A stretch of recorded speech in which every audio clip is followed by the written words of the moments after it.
Oke, assalamualaikum warahmatullahi wabarakatuh.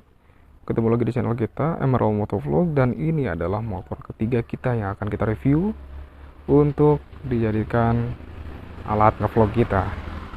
Motor ini adalah Honda New Mega Pro 150 cc perakitan 2012, lebih tua 1 tahun daripada motor kita yang itu. Dan ini motor beraliran ala-ala touring gitu. Ya, gitu sih. Jadi ini sejarahnya, dulu ini adalah motor kakek gua. Motor gue sih Vega ZR. Tapi ketika itu dia mau minjem motor karena mau mancing, akhirnya nabrak di jalan, nabrak truk, dan motor gue ringsek. Dan ya ini motor kakek gue ada di gue, lagi tukeran. Dan akhirnya dia bilang ambil aja itu motor, tapi dia ngambil motor gue yang satu lagi, yang apa itu, Honda Revo, kebetulan masih baru dan gue harus nambah. Ya jadi akhirnya sama-sama aja sih, malahan gue jadi rugi satu motor. Tapi ya udahlah, nggak apa-apa, penting sekarang gue dapet motor ini. Dulu ini masih bagus banget sih, masih mulus. Dan alasan kenapa dipilihnya New Mega Pro, kenapa bukan Tiger, dulu gue pernah nanya, kenapa enggak Tiger aja sekalian, kenapa harus Mega Pro? Enggak, katanya Tiger terlalu besar, mesinnya kasar, geter, terlalu kuat, nggak cocok lah. Dan memang ini emang setelah gue pakai, emang dari apa ya, dari desain sih ini nggak terlalu oke juga, lebih ke tua ya. Honda New Mega Pro ini ya defaultnya juga motor bapak-bapak, tapi kalian bisa lihat ya, demi menghindari kesan bapak-bapak itu gue modif aja sekalian. Nah, yang gue rasain setelah pakai motor Honda New Mega Pro ini, mesinnya bener-bener halus. Kalau bahasa Sundana lindek lah, motor ini lindek banget. Mesinnya, terus suspensinya wow, serasa naik Mercy lah, enak banget. Dan ini punya keunggulan, udah monoshock. Lalu udah itu doang sih, monoshock doang. Selebihnya ya gitu deh. Mesinnya 150 cc di kelasnya, dulu emang biasa aja, tenaganya juga biasa aja. Cuma ini terkenal bisa ngelibas tanjakan apapun. Bukan motor kenceng, tapi motor bandel. Nah, terus sejarahnya gimana gue bisa pengen modif ala-ala gini? Jadi dulunya gue sama sekali nggak pernah tahu kalau ada motor yang macam gini. Karena gue taunya ya motor-motor itu ya, motor keren itu ya motor kayak MotoGP, kalau anak-anak kecil bilang MotoGP ya, kayak sekelas ninja gitu, motor-motor berfiring. Nah, tapi ketika itu suatu hari gue lagi mau berangkat ngampus, dan gue lihat ada satu motor itu gede banget. Itu motor dia sama pakai gini, pakai box, triple box, semuanya itu penir. Ini pakai sampingnya itu pakai penir yang 27 liter, bracketnya gede, lalu pakai ya sama gini lah, pakai antena Larsen juga, dan depannya udah full aksesoris. Akhirnya gue terpikir, wow, keren banget tuh motor. Motor apa ya kira-kira? Akhirnya gue kejar, ternyata itu motor Yamaha Bison. Loh, kok bisa begitu ya? Bison kok bisa kelihatan different banget, nggak kayak aslinya. Setelah lihat-lihat, gue nyari-nyari di internet, akhirnya memang ada motor-motor begitu, aliran begitu, grupnya juga ada. Dan sekarang ini gue udah tergabung di sesama penghobi motor gini, yang dulunya gue cuma bisa lihat. Nah, awalnya gimana? Nggak gini dulu konsepnya. Dulu masih buta banget sih masalah modif-modif. Gue nggak tahu apa itu box, apa itu bracket box, apa itu aksesoris-aksesoris, nggak tahu. Jadi ya belajarlah dari nol. Tentang motor pun gue masih nol, kelistrikan nol, tentang part-part motor nol, enggak sama sekali. Dan ini motor yang jadi eksperimen gue buat belajar tentang permotoran. Ya itu sejarahnya. Jadi sorry banget ini karena udah sore jadi pencahayaannya kurang bagus ya. Kita cari aja yang kira-kira mana yang bisa agak terang ya. Oke, kita langsung aja bahas part-part modif yang gue pasang di motor ini. Ya, yang pertama gue pasang visor ini atau windshield dan bracketnya sekalian. Ya, gue beli di salah satu teman gue juga, namanya Texas Windshield ya. Thanks banget bro, ini barangnya kualitasnya oke banget, dipakai ngebut nggak geter, dipakai hujan ini bagus, terus buat anginnya, buat nahan anginnya ini oke, mantep mantep, makanya gue puas banget nih pakai ini. Lalu apa ini, lampu ini head on banget, ini lakban ini dulu sih gue masangnya ini tapi masih kuat banget sih. Ini lakban buat menghapus kesan kalau ini tuh agak ketarik, kayak kalau alis orang itu ketarik, jadi kayak kelihatan kurang cerdas gitu lah melihat matanya itu. Lalu sekedar info aja, semua yang nempel di motor ini hampir secondan. Sesuai judul, low budget. Second is good, maksudnya bagus harga tapi kualitasnya ya tetap layak, bukan second jelek. Nah ini dulu gue beli ya sepaket dulu ini handguard gue beli sama engine guard, lalu sama ini nih box KMI sama wing rack lokal. Ini gue dulu sepaket, sebenarnya nggak bareng sih belinya. Box sama bracketnya ini dulu sama ininya ya, sama handguard gue dulu beli di harga 800.000. Bekas motor Verza nih ya, mirip-mirip sama ini sih, bekas Honda Verza. Dan gue langsung beli, gue tempel di sini, sampai sekarang masih nempel. Cuma fungsinya ini udah berubah, tapi nanti kita bahas. Masih di area depan ya. Untuk bannya ini pakai ukuran 100/80, mereknya Aspira Premio. Yang belakang pakai apa? Gue pakainya soal USB buat bisa dua alam gitu.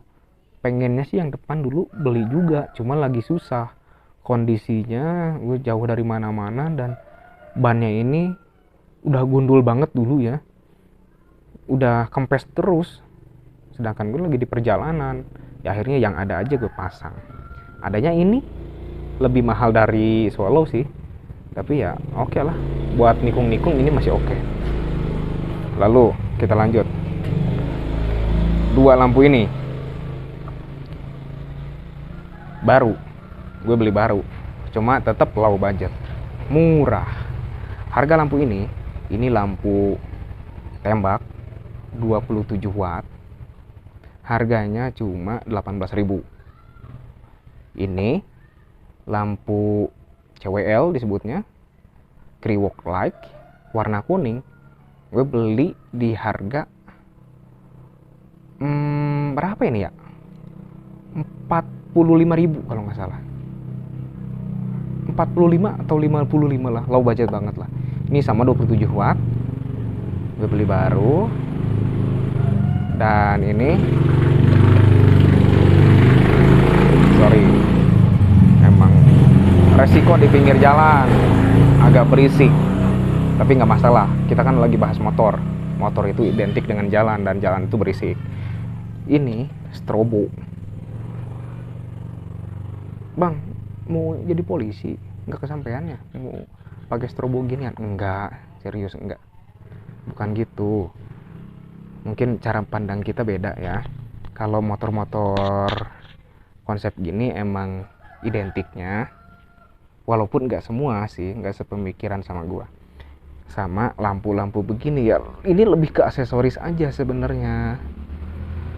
Cuma kan ada gunanya ketika kita mau pengawalan, ya bukan ngawal pejabat, pasti ngawal yang nikah, terus ngawal ambulan atau ngawal damkar. Ini bisa jadi pembeda dari motor-motor lain ya, dan ini ada fungsinya, bukan nyelawin mata orang, tapi karena lu tau lah, lihat nih, ini di kampung gunung, kalau kesana itu gunung Manglaya, gunung serius.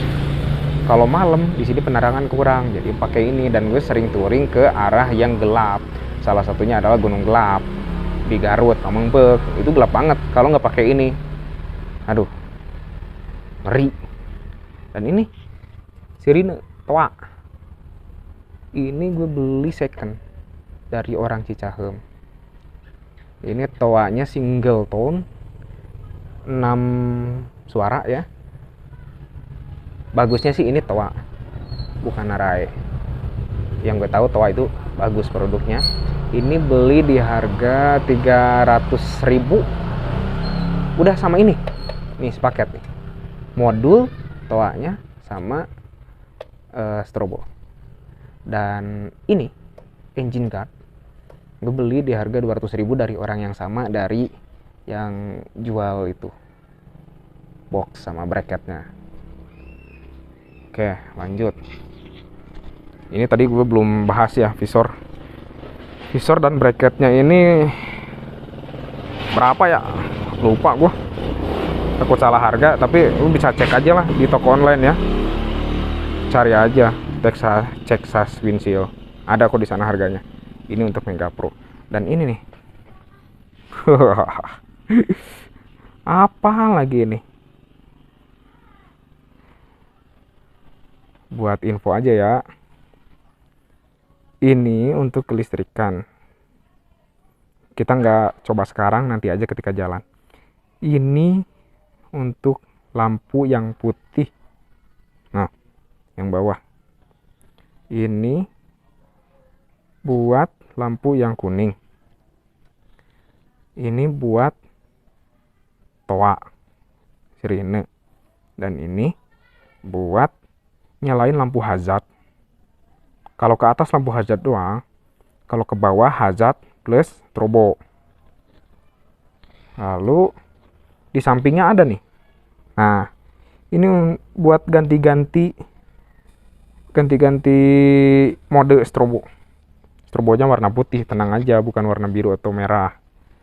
Kalau kuning ya emang gue pakai GR. Nah, ini modul, lebih tepatnya amplifier. Amplifier buat apa? Buat audio. Loh, buat apa? Mana speakernya? Nah, lu nggak tahu. Nih, di sini lubang-lubang ini isinya speaker semua. Di box ini ada 3 speaker. Ada yang ukuran 6 in, 4 in, subwoofer, dan ini yang 3 in. Kalau mau lihat nih, gue coba buka, ntar gue pasang lagi.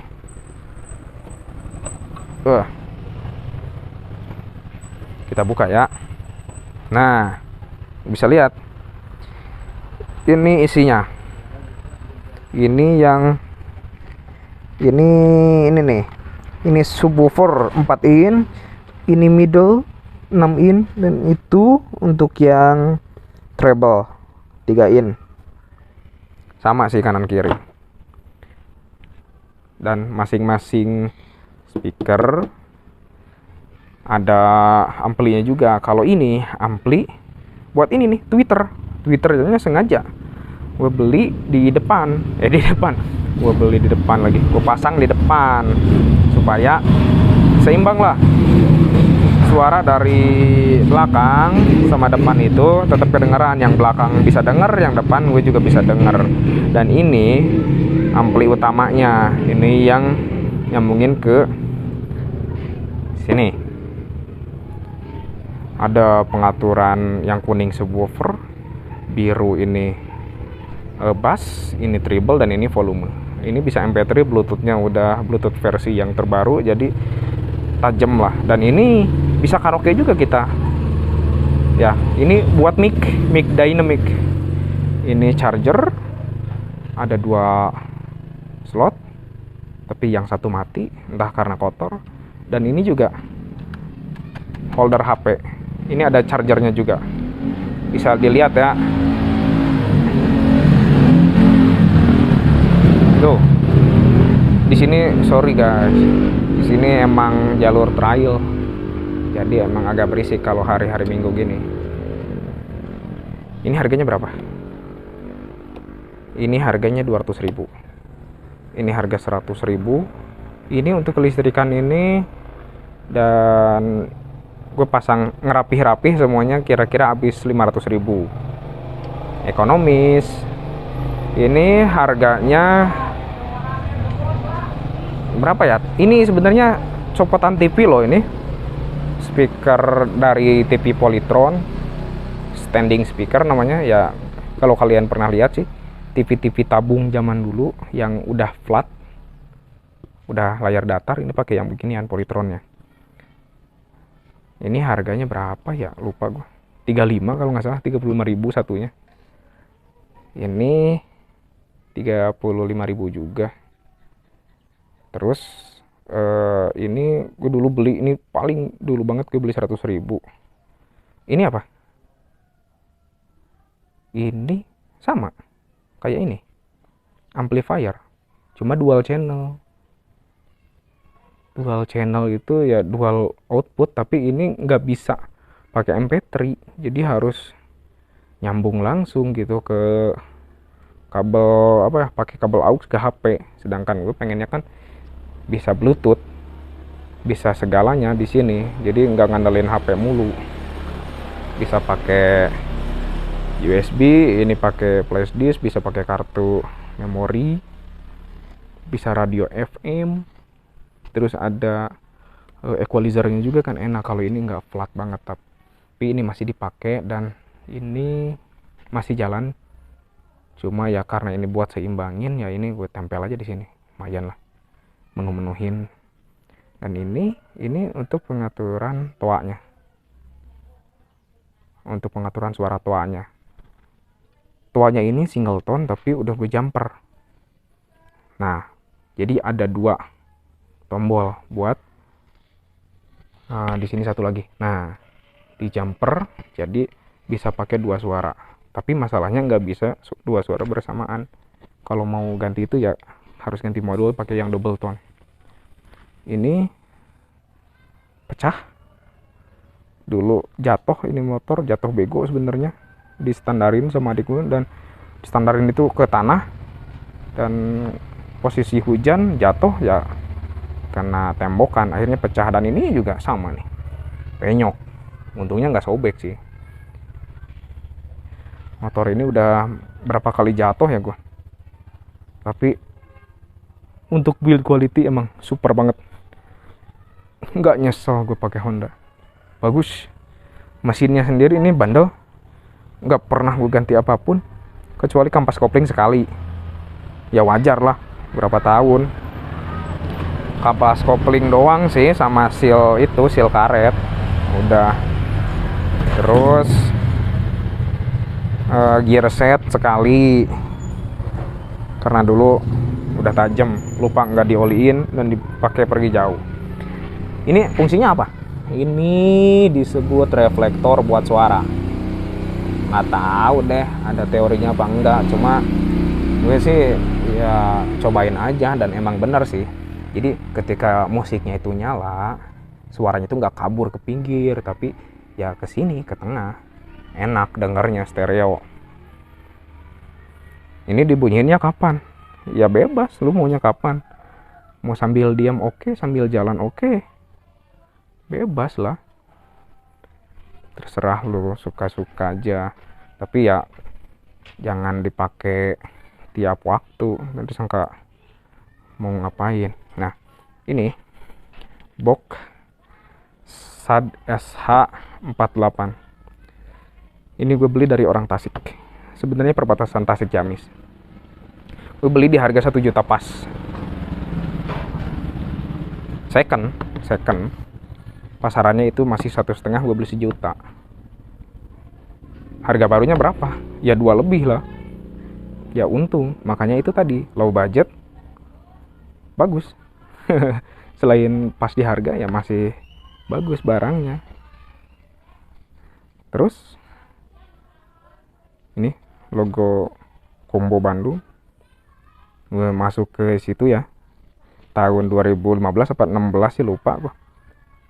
Dan gue mulai nonaktif, bukan nonaktif, vakum sih semenjak tahun 2019an lah, karena mulai sibuk kerja juga. Ini sebenarnya ini lampu laser, tapi karena putus nih si ininya, jadi cuma ringnya aja yang gue pakai buat rem. Dan ini ketika ini nyala, ini mati ya kalau lampu hajat, dan kalau ini mati ini nyala. Sesimpel itu. Dan ini, oh ya, ini gue beli dulu harganya 125. Itu U7, U5 ini, lupa. Dan ini antena Larsen, gue bikin bracketnya itu 70.000 segini sampai sana ya. Ini antena Larsennya gue beli 150.000 itu dulu, sama antena HT ada 4 gitu apa 5 gitu. Gue dapat 5 antena 150.000 itu dari temen gue dari Komo Bandung, si Mang siapa ya, lupa sih, jarang kontakan lagi karena gue juga mulai vakum. Dan akhirnya gue pasang sesuai sama apa yang dulu gue lihat ketika lihat yang Bison itu, keren banget serius. Ya paling segitu, bisa dilihat lah. Tali-talinya murah, 5 ribuan, goceng aja. Busi standar, karbu standar, selahan standar, knalpot standar, ini juga standar. Klakson paling, klakson pakai second juga tuh, satu. Entah yang satu Denso atau Hella, tapi ya begitulah kondisinya. Ya mungkin segitu dulu ya. Kalau ada yang lupa paling nanti ditanyain aja di kolom komentar. Oh iya, satu lagi nih di kelistrikan, gue males bukanya, sorry. Ini ada modul di bawah sini, ada modul buat ngatur kelistrikan belakang. Terus gue juga pakai Wizard Fire ini untuk apa ya, stabilizer aki lah. Dan sekarang akinya ini udah jelek sih sebenarnya, harusnya udah ganti, cuma itu tadi belum ada biaya. Ya next lah ya kita ganti. Jadi motor ini tetap bisa nyala, tetap semua instrumen kelistrikan ini nyala, cuma starter gak kuat ya, itu doang sih. Ya beginilah kondisinya motor ala kadarnya, motor ala-ala touring. Mungkin banyak juga yang gak setuju pemasangan lampu ini sama toa itu, ya kita beda selera barangkali ya. Setiap apa yang dipasang itu pasti ada manfaatnya. Yang penting kita tetap satu hobi, salam satu aspal, salam satu jalur kalau di tanah. Ya gitu aja ya, kita ketemu lagi nanti di vlog pertama kita. Mau pakai yang mana dulu, yang ini, yang itu, atau yang itu? Bebas, yang mana aja boleh.